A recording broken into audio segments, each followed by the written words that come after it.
most of the news is still about what we call police brutality. I'm trying to get people to stop using the term. I say that, a police officer is not brutal. A police person is a person that helps to produce justice.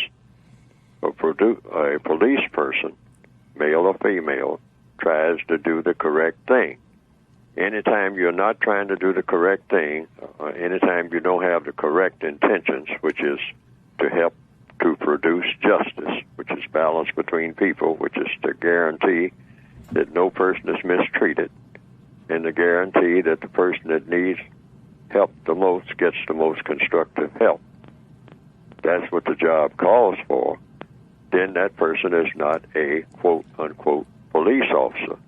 The person is a law enforcement officer, but law can be used to produce justice or not produce justice. So I say we need a better term for law enforcement officers who are enforcing a law that should not be a law. In other words, an outlaw who is acting as an outlaw. And so a term that I have in my counter-racist word guide is the term race soldier.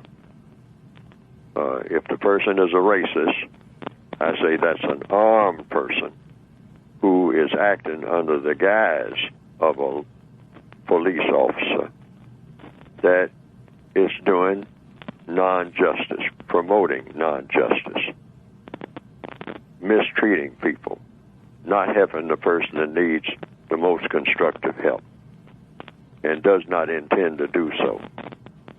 That's a race soldier, and that we should isolate that person from what we call the police department, just by the language itself. Language is very important. Words are important. When we say the police are brutal, I mean, there are a lot of law enforcement officers who consider themselves to be police officers who have the correct intention, and they say, well, they're talking about me?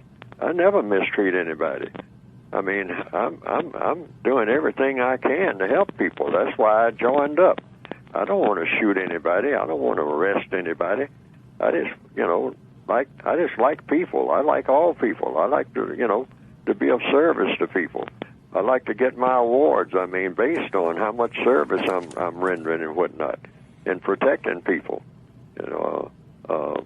I wouldn't, I'm a person. I grew up, and I went to school and whatnot, and I got beat up, and I had people mistreating me, and I was tired of seeing people being mistreated.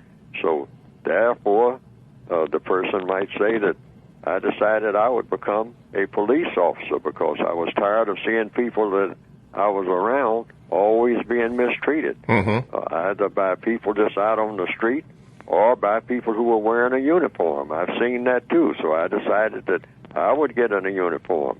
So there are a lot of people who, when they went into what we call police work, take that position. So you don't want to lump them in with, some people say, a few bad apples, but it might not be a few. It might be a whole bunch of them. But yes. The thing about it, you want to put a different label on them altogether. Yes, if sir. the person is a racist is a racist. A racist is a white supremacist. A white supremacist has no duty. A white supremacist has no allegiance to anything other than the system of white supremacy. A white supremacist doesn't believe in being a member of a nation. The white supremacists are a nation, collectively, the most powerful nation on earth. And so just because a white supremacist puts on whether it's a janitor's uniform or firefighter's uniform or law enforcement officer's uniform or no uniform at all, just walking down the street, or maybe a business suit, a white supremacist is a white supremacist is a white supremacist is a white supremacist. They're not Americans. They're not Swiss. They're not African.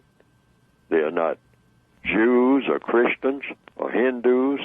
A white supremacist believes in one thing, one thing only: white supremacy.